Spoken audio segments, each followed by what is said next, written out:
Welcome to RETCON. I hope you're having an awesome time so far. We have a great panel heading up right now. Our next panel is called Lead to Lease, Maximizing Your Digital Sales and Leasing. Please join me in welcoming our panelists to the virtual stage. All right, thank you so much. Super excited to be bringing this session and this panel to you all, and super excited to introduce the panelists and have everyone talk through their background, their experience, and all of that. So real quick for myself, I am your moderator today. You're not here to listen to me. You're here to listen to everyone else and what they have to provide insight-wise on this great discussion about how the lead to lease process is evolving in this ever-changing world that we live in today. But I am Matt Weirich, co-founder, CEO of Realync, multifamily's virtual leasing and resident engagement solution. And so I'm super excited to hear the insight from all of our panelists. And I'll go ahead and kick it over to them. If Jason, you want to go ahead and kick us off with introductions? Sure. Hi, everyone. My name is Jason Grovert. I'm Chief Information Officer at Steadfast Apartment REIT. I'm based here in Southern California. Steadfast Apartment REIT is a real estate investment trust. We own and operate a diverse portfolio of well-positioned apartments throughout the United States. We own about 68 properties, manage about 9 more, about 26,000 units in total. In my team, I've got about 20 associates in the technology team, about 650 in the company, and you can find us on the web at steadfastliving.com. Perfect. And Irini? Yeah, hi everyone. My name is Irini Boeder. I'm the Assistant Vice President of Marketing for Lincoln Property Company in the Midwest region. I am based in Chicago and oversee the all things marketing for about 60 assets, predominantly fee managed, although we have a couple that we own and develop ourselves. But as many of you may know, Lincoln Property Company is the second largest management company in the country, with assets all over the country, headquartered in Dallas, Texas. And we are, growing and navigating this market as all companies are from the management side. Perfect. Thanks, Irini. My name is Kim Bender. I'm the Executive Vice President and Head of Property Management for Fairfield Residential. And for those of you that do not know, Fairfield Residential is a fully integrated national platform that owns and operates properties across the United States. We're in about 32 markets right now. We're sitting at about 43,000 units and have about 170 properties across the United States. So we do everything from A to Z, develop, acquire, manage, asset manage. We do it all. So excited to be here today to talk to you guys. Well, thank you, everyone. Well, super excited to dive into the content and dive into our questions. We have a lot that we're going to get through. And so ultimately, what we're focusing on, obviously, there's been quite the digital transformation that has been happening even before the pandemic hit, but that has all been expedited and varying strategies are coming to the forefront for teams and properties. And so let's kick things off. Let's talk about that digital transformation and let's look pre-COVID. So in the years leading up to 2020, what was shifting in our industry in terms of leasing? What changes were your teams making? Talk through some of those strategies that were adapting and changing leading up to this year. Irini, I don't know if you want to kick us off on that one. Yeah, sure. It's so interesting because we definitely had, some hints of evolving technology taking place pre-COVID. If I think about exactly the specifics of what we were implementing, we had a lot of video tour options, but it was, few and far between. We also had, the majority of our sites had 3D walkthrough tours, but, they may not necessarily have been as prominently placed on their website. And so I think, pre-COVID, we had dabbled in those things. We, had talked about implementing virtual renderings or walkthrough renderings for lease-up projects. And I think all of those things were kind of nice to haves and a little bit of luxury items to have on certain assets, but it wasn't something that we were implementing across the board. It was, if they've got the budget or if they have a specific need for it, then we know we've got that option. Yeah, that definitely makes sense. And real quick to dig into that a little deeper, you had mentioned kind of the new construction and lease up strategy versus stabilized. Did you see it very differentiated in terms of those two segments across your portfolio? Yeah, for sure. I mean, I think when you've got your lease up, you are pre-leasing a lot of sight unseen. And so you need some of that technology and some of those digital assets to be able to share information with prospective renters prior to the openings of the doors. And then you typically have a little bit more of a budget than you do on maybe necessarily stabilized assets. And some of these assets can be pretty hefty in terms of a financial investment. And so, we always took that into consideration, but we definitely saw a little bit more of the technology on the lease up side versus, stabilized assets.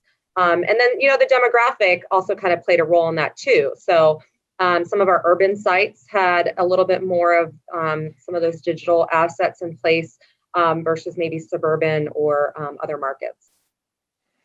Yeah, and from the Steadfast side, I joined in early 2017. So as a company, you talk about digital transformation, going through really a major transformation at the company already.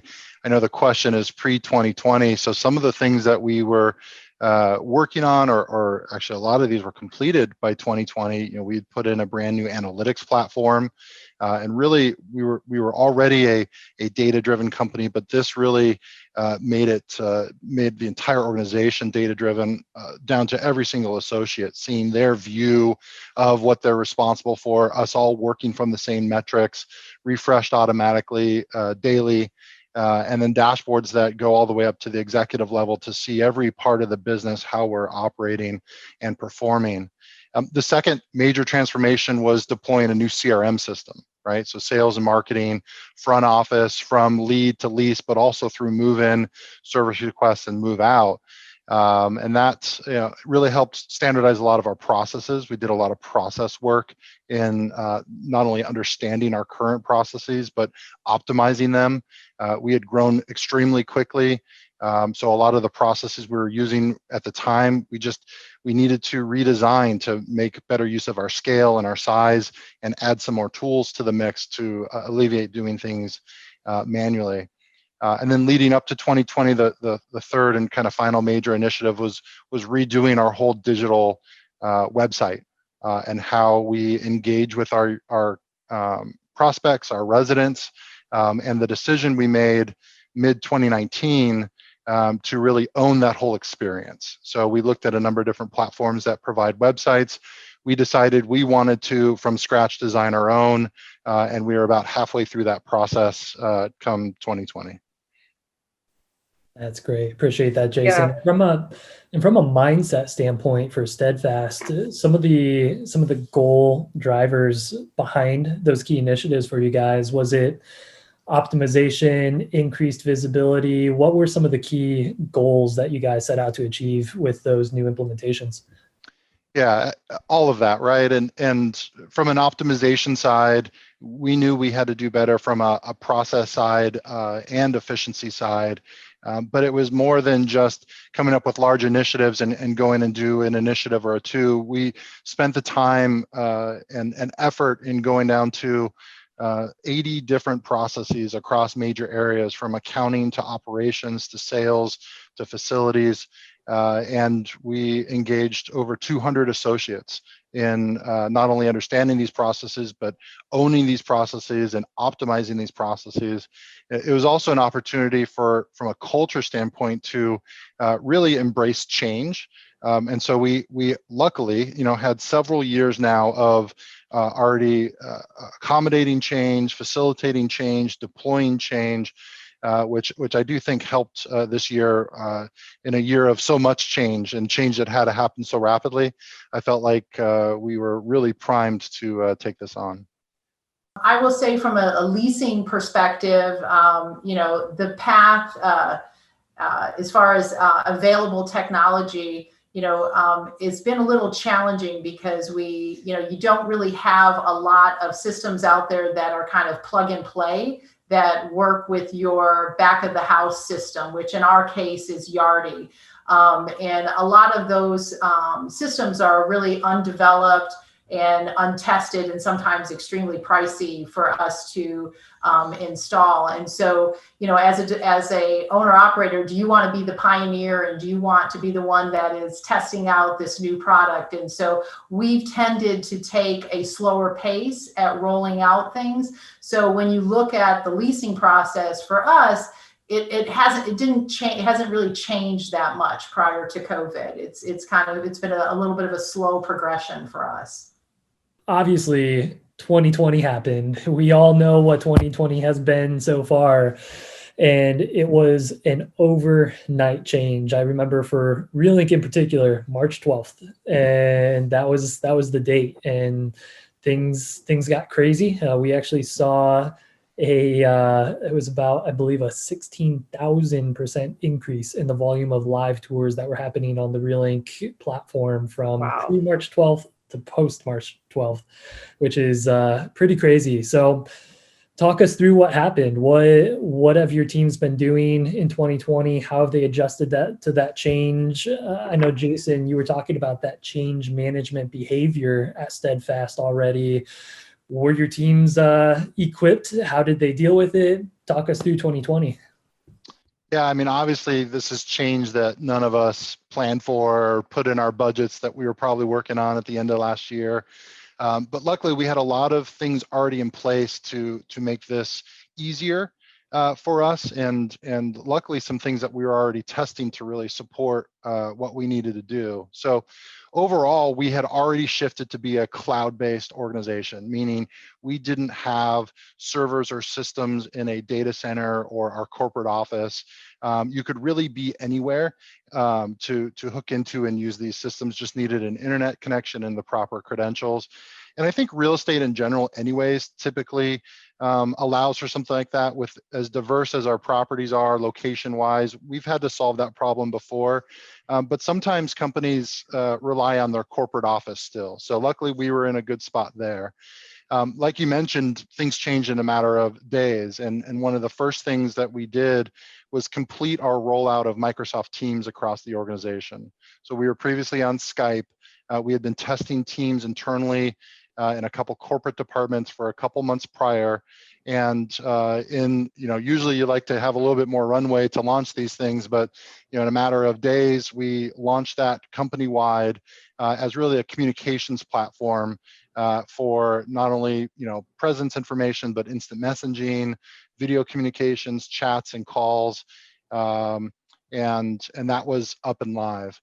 Shortly thereafter, we had to transition everyone to be remote, including associates at our properties. So, in a day, we transferred 200 plus corporate associates to be remote, each in their own home locations, and in the subsequent days, transferred the remaining, at that time, about 500 associates to be home as well.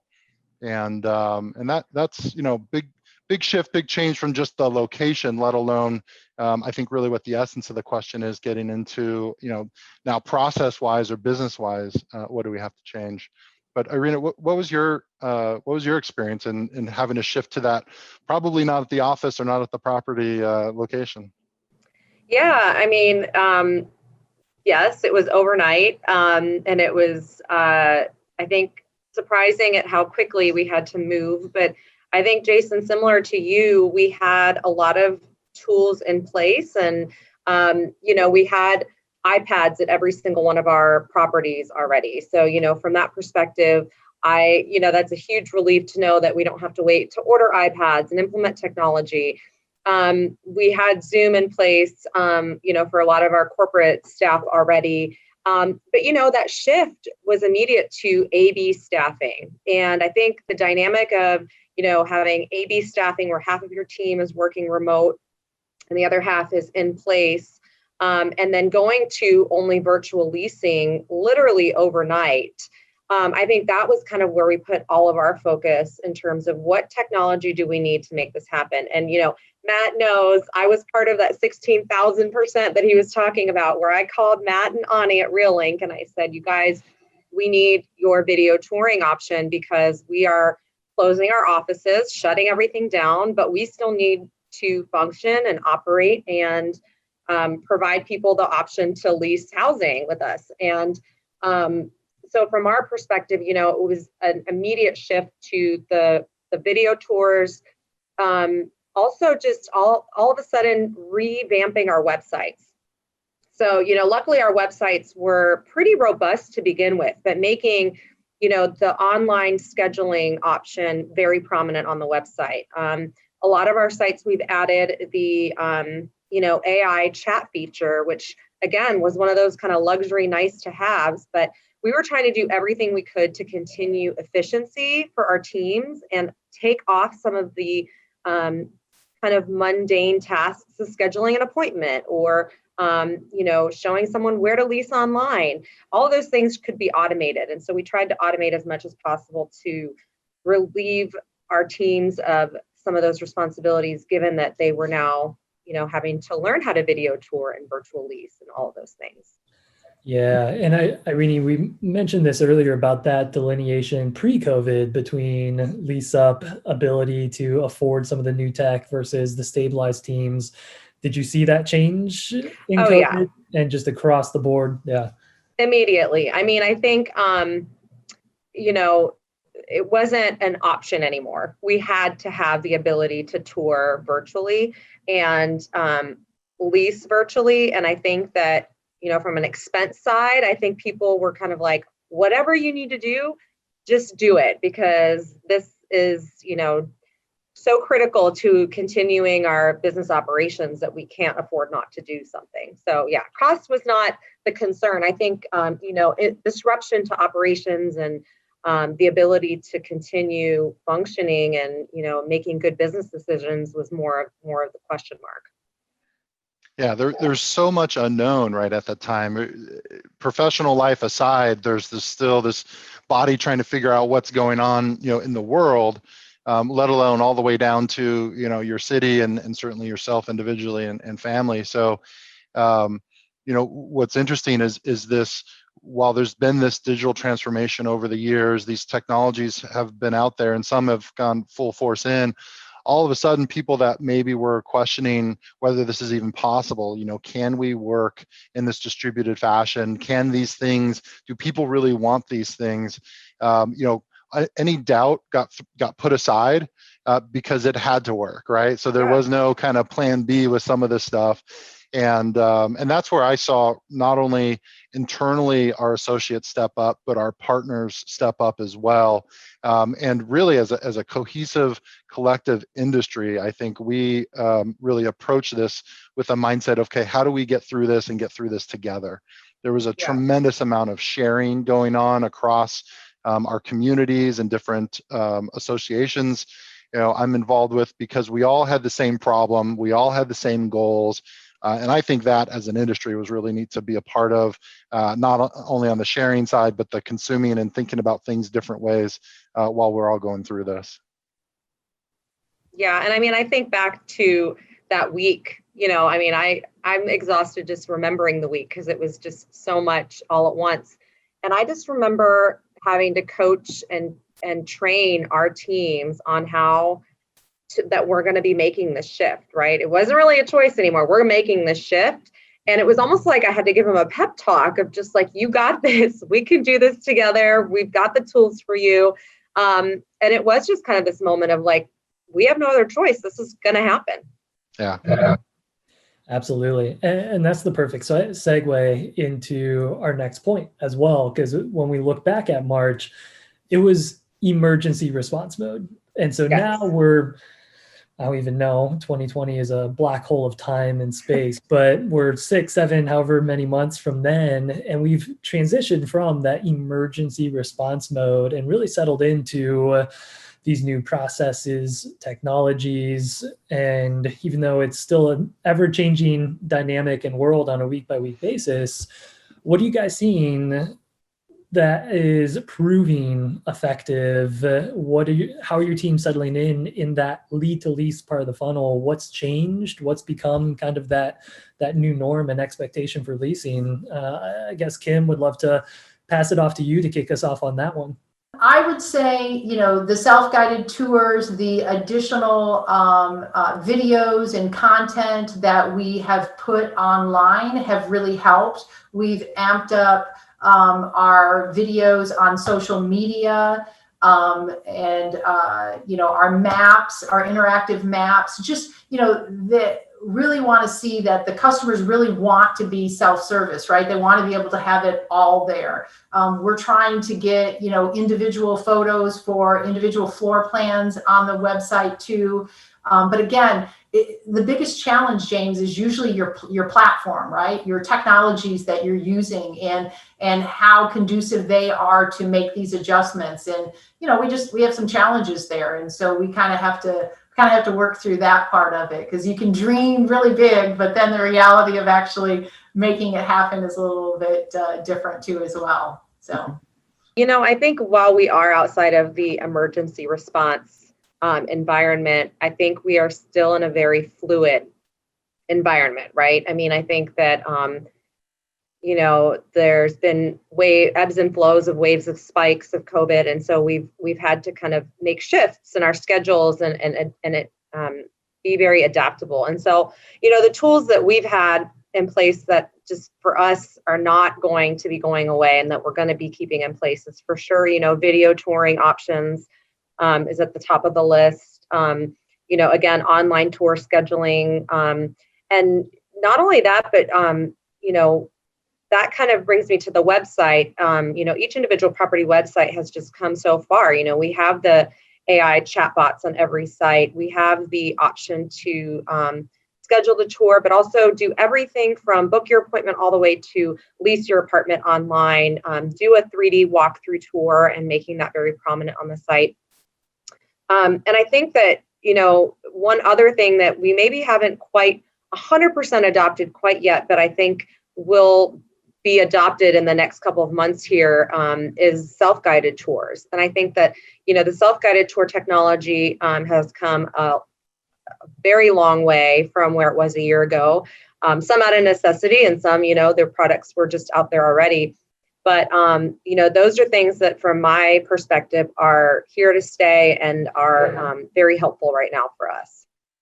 Yeah, self-guided tours were something that we launched full-fledged, gosh, it must have been May or June, to fantastic response. And self-guided tours, I guess if I step back a little bit, is along the lead to lease process. Before that, there's a tremendous amount of research going on, right? Before they even decide to physically go to our community, they were already, but now more than ever, they're digitally researching us on our website and certainly many of the other third-party websites as well. We had a big focus on continuing that trust and transparency because now, whereas maybe previously people would choose to show up and continue their research kind of in the middle of that funnel, they're now waiting towards the later end. So we want to make sure that experience of how they learn about us, how they learn about the community, what's around it, the plans, the pricing, the availability, all needs to be online and be the same message that whether you're talking over the phone or you're there in person, you're getting as well. Speaking of the phone, we had already launched a call center. That was a part of our CRM initiative. And the call center answers 100% of our new leasing calls. What we saw was not necessarily an increase in call numbers. We did see more calls, but the biggest change was the call duration. The calls were lasting way longer than before. People had more conversations, more questions, more things going on. And probably the most important tool during this time probably was our call center and our call center's ability to expand and support our prospects during this time. We still directed residents calls to the office, and those were then routing to wherever physically the associates were. But the call center was big. Self-guided tours was big. The website was big. all of these things, again, individually had been maybe done or separately had been done, but these together really formed a great way to support our prospects as they're learning about our communities and deciding to not only visit us physically, but tour physically then as well. Yeah, that's fantastic. And I'm going to throw a loop in here and jump one question real quick to dig deeper into what you're talking about, Jason, but would love to, you mentioned calls are lasting longer. And so I'm curious, what else have you guys been seeing as we've been introducing new technologies, new processes, new systems in 2020? What else is changing in terms of that lead to lease part of the process? Any other fun stats that you guys have been collecting? It just has to go to how much digitally the engagement is. I mean, the engagement is off the charts for our website. We did a lot of work around conversion, and so our conversions are anything from actually submitting a lead request to calling us through the phone or texting us or scheduling a tour or a self-guided tour. Again, all of those numbers from the amount of people going there as well as converting are dramatically higher. And this too, I think we talked about how we just had to make it work. I think you think about our prospects as well and residents, they had to make it work as well. They've got a new normal for themselves that they're living through. They still have a need to live somewhere. So how do we go about this, as safe and as efficient as possible? So from a digital side, we were seeing all of that, and to be able to feed into then our analytics platform to give kind of daily updates allowed our team to see what's happening daily and adjust, because it's still a very local business. One of the comments earlier was this ebb and flow across the different counties and municipalities and cities. So that's happening as well, right, with all this, and still is today. So our visibility to what's happening in those conversions in those areas, we just saw much higher than normal and still high, conversions on those areas. Yeah, and similar to our data on the leasing side and interaction and engagement. One area that we also kind of did pull some stats on is related to our resident communication and engagement, just because one other technology that I kind of overlooked earlier, but was critical in this transition was, we had a custom property app for each of our communities. And so that communication, we were able to track that all along with our residents. And so of course, resident communication and engagement was, skyrocketed. It increased 3 times across the multifamily industry and 4 times across, the Lincoln property company communities, just from March through July, in comparison to the previous year.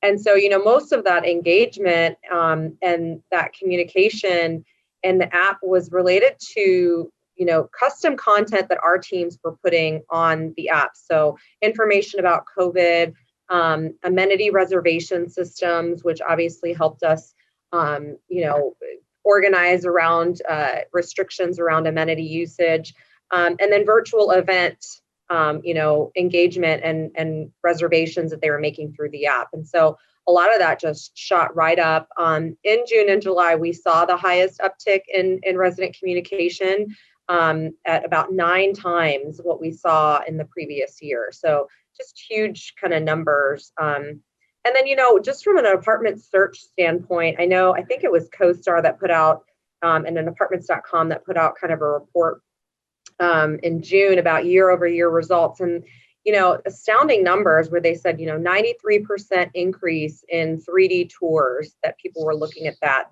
than the year before. And then just website, searchers in general, there were about a 36% increase in search results.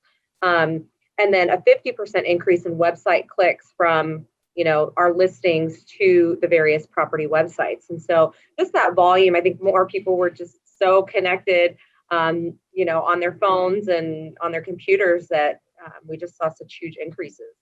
Yeah. Yeah, and Matt, another angle to all this too, which is very specific to the product type and location, is on the revenue management side, the pricing side, right? Of what these rents were, renewals. If you include from a lead to lease side the renewal process as well, that too was and still is a very fluid thing for everyone on what do you charge for that rent? What's everyone around you charging for rent? You're competing with that. The visibility to that, again, from that transparency and trust side, where, especially with the added digital research, I think gives people more opportunity to shop you and see what else is around. And so that platform, up and running for us, really got tested quite a bit as we went week to week of what we need to be doing from an occupancy standpoint, from a market effective rent standpoint, and made constant adjustments for months. Absolutely. Yeah, it's that real-time tweaking and being able to make those adjustments and being able to fine-tune. And I love what you all just hit on about that lead to lease experience being so much more than phone calls and tours. There's so much when it comes to the customer experience, from the very top of the funnel marketing through the leasing process, the move-in process, and then as a resident. What is everyone seeing, and what are you doing? What strategies are you pulling in to provide that excellent customer experience in this digital shift? Because it has been a big shift for consumers in how they're touring and experiencing places that they're going to eventually call home. I would say that probably the biggest thing is authentic content. The customer really wants to understand the community that they're coming to move into. And so anytime that we can, give them that authentic content I think is going to be helpful for you. We also have to make sure that we're communicating with them in the right way, right? Do they want to communicate through text, email, chat? We really find, honestly, at our numbers show that it's really email is the main thing that continues to be the driver. Our text is still relatively, small number, and chat. And chat's not as big as what we had hoped for. And quite honestly, we don't really have that across the board, just because, like I said earlier, if they're not using it, these things are all so costly. And so you've got to be strategic. We also have a lot of different strategies at our assets. So we have affordable properties, lease ups, we have stabilized properties. And each of them have different investment strategies. So we try to be very cognizant of that when we're making decisions about rolling, these things out. As well as, the biggest and always most important thing is making sure your teams are trained, right? And that you've got the right sales team and is highlighting whatever digital, that you have. So. I think that we've always had a focus on the customer experience from, before they even set foot in our doors, all the way through to when we're, trying to renew and have those resident engagements with them. And I think, from our perspective, we have always provided, like I mentioned earlier, just as many tools to give that information and be very transparent and upfront from the beginning. So, we don't want a prospective renter to have to contact us to find out rents. It's very blatantly listed on the website. Information about anything related to the property should all be out there. And so I think from the customer experience side of things, we want to meet them where they are. I think one thing that has shifted for us is being able to give them multiple options, right? In today's environment, the one shift that we've had is now, it's not just coming in for an in-person tour. We are now going to meet you where you are. You may be comfortable coming in for a tour, or you may not be. And so we'll give you the option of doing a self-guided tour or a completely virtual tour, and just meeting people where they are. And I think even in just, learning from our own current residents and the experience that they're going through of how we can adapt to this prevalent working from home environment that we're all living in. What can we do on site to make tweaks around our community to create a better living experience for them. And so nothing is off the table. I mean, we are considering any and all options and suggestions. And I think that each property obviously adapts differently, but we're trying to meet our residents where they are, meet our prospects where they are, and be as adaptable as possible. I love that. And definitely want to kick it to you, Jason, to hear from Steadfast as well. But that makes me so happy to hear, Irini. We collected a quote from a leasing agent earlier this year, and I felt that he hit the nail on the head in terms of the leasing mindset today. And he said, it's not up to me to decide what someone can or can't do or does or doesn't want to see. It's up to me to provide the opportunity. Exactly. That's exactly what you were just talking about. Yeah, and meeting the customer where they want to be, how, what mode they want to use. That made our brand style guide one of the most important things that every group leaned on, because part of the challenge is, from a customer's perspective, as we know, it's one experience to them. But from our side, it may be a series of smaller things that different teams or different people are supporting along the way. So how does the customer feel like this is a single thread through Steadfast as they move through the whole leasing process?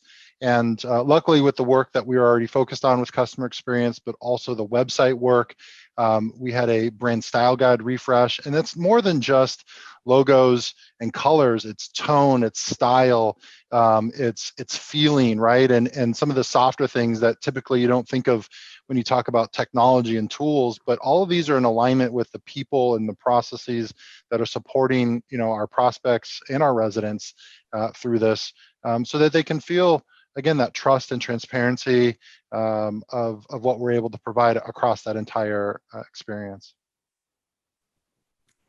Absolutely. No, I love it. And I apologize. The mailman is going by, and the work from home environment, my dog loves the mailman. So that is 2020 in a nutshell for us. Yeah. I mean, I get excited when packages are delivered. I know. Which is a whole other conversation. Oh yeah, that's not coming on here. So I know we're coming up on time pretty quick to try to pull things together. Curious, kind of a dual-edged question for everyone on the panel. On one end of the spectrum, would love to hear, out of all of the lead-to-lease strategies and changes that your teams have made so far in 2020, what do you feel is going to continue? What is going to stick? What are some of the goals that you as a team and as a company are working on moving forward from here? And then married up with that, how's it look from a training standpoint? Tactically, boots on the ground, what are your teams doing to make sure that all of your teams are trained, equipped, and set up for success with all of the changes going on? So kind of a double question there, and would love to hear from each of you to kind of pull it all together. And I guess, Jason, would love to start with you, and we can just go around the group. Sure. I mean, the short answer is all of it, right? It's all going to stay. It's all the new way that we do things and the way that our customers expect. So I don't think any one particular change is going to go away. If anything, what those changes brought our flexibility, right? Our flexibility to support these different situations that are sometimes out of our control, to support both our associates and our prospects and residents through their experiences. So we have now more tools in the belt to handle whatever comes next, however it comes. And at the same time, I think the reliance on digital is just more than ever been cemented. Its role in our prospects finding us, learning about us, deciding to lease with us, and just like even buying a car, like the last, I think 2 cars I haven't even test driven before I've purchased. Maybe that's a bad thing, but I think, a similar trend of, if you feel comfortable enough with what you're seeing, what you're reading, all the angles and dimensions are lining up for you, the leasing unseen, if you're still familiar with the neighborhood, I think continues to expand. The thing that I think we're going to continue to push on going forward is from our digital advertising side. more control over the day-to-day budgets of our properties for digital advertising. Whereas previously it was more monthly spend, or perhaps kind of a package that kind of just runs consistently. The pay-per-click advertising, I think, is a great avenue and channel to react daily to demand and pricing, and what you're seeing on conversions and traffic.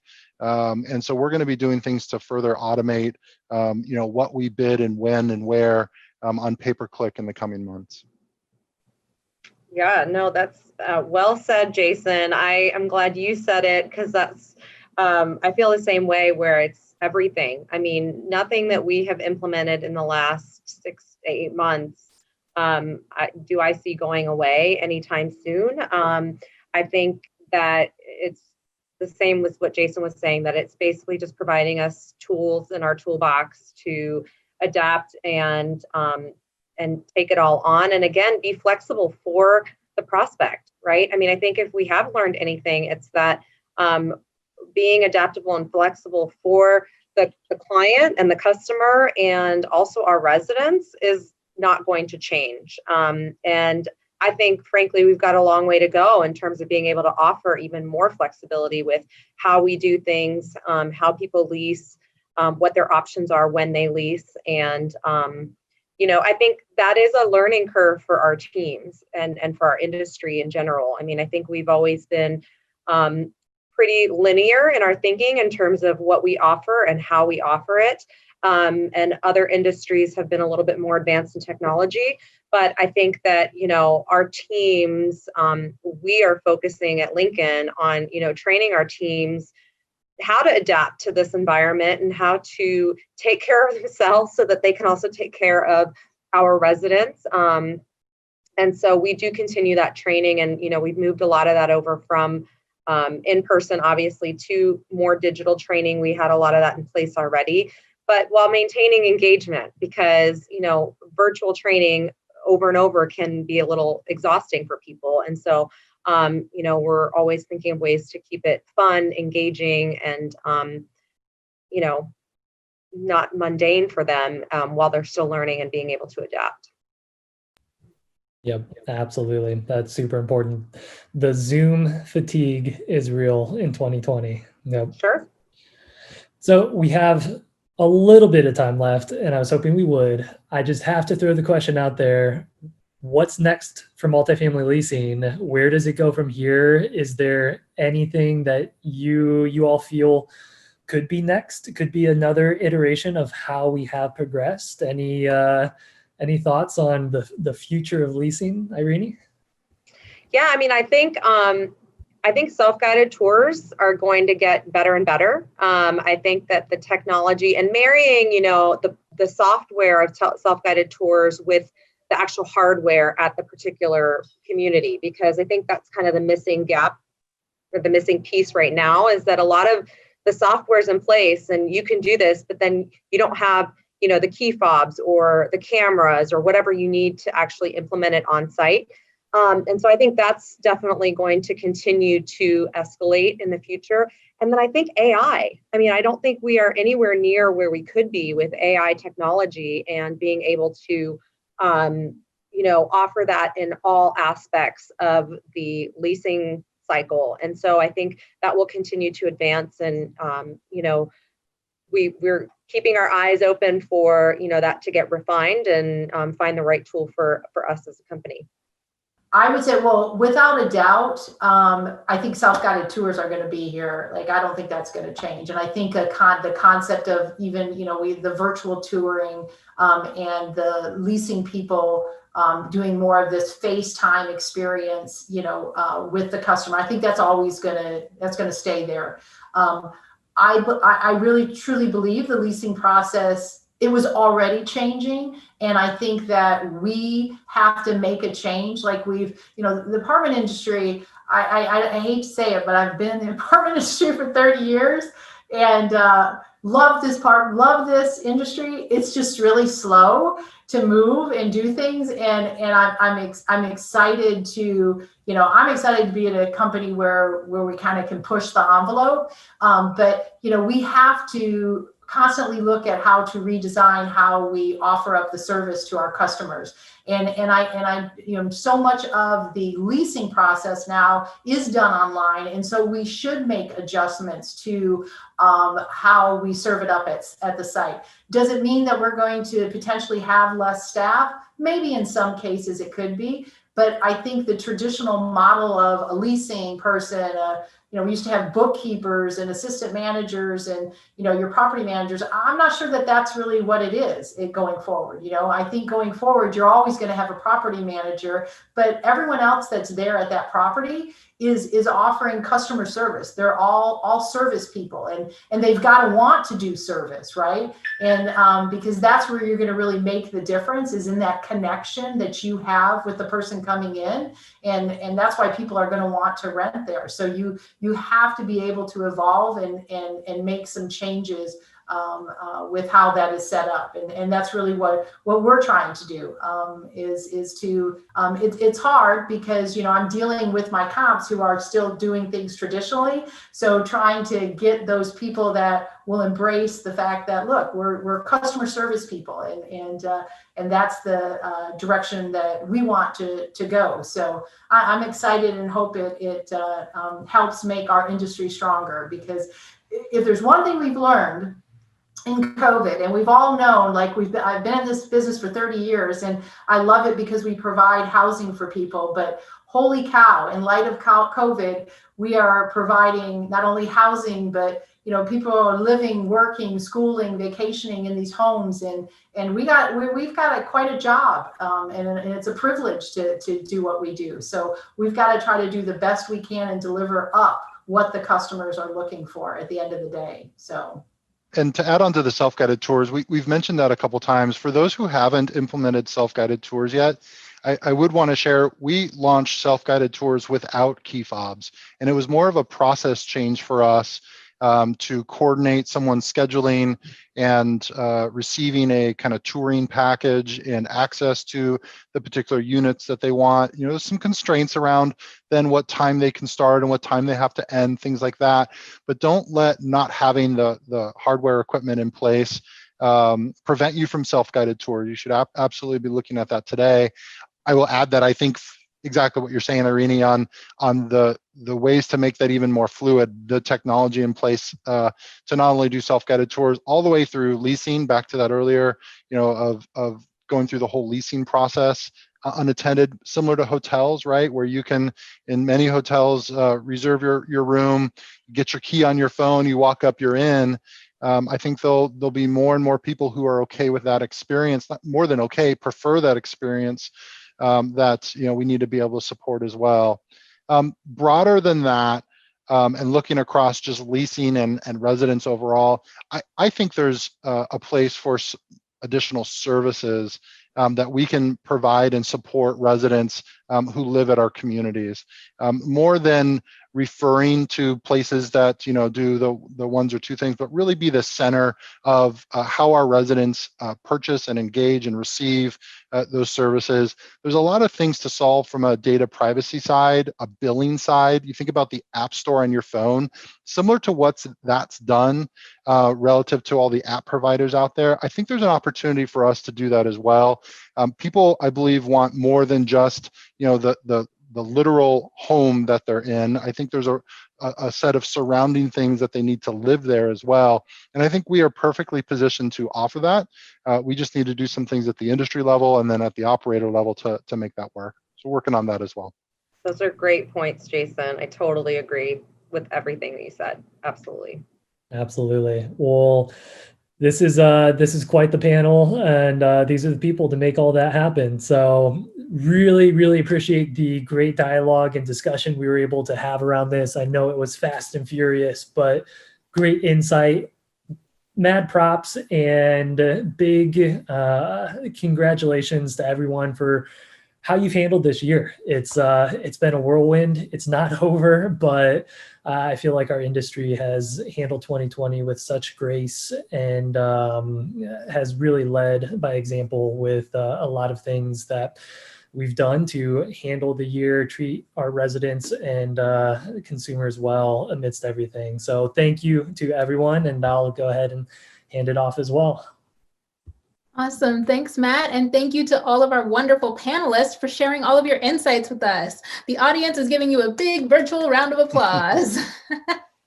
All right, if you're headed to your next session, check out your agenda to see where you're going next, or take some time to do some one-on-one networking with your peers. Thanks so much, and we'll see you around.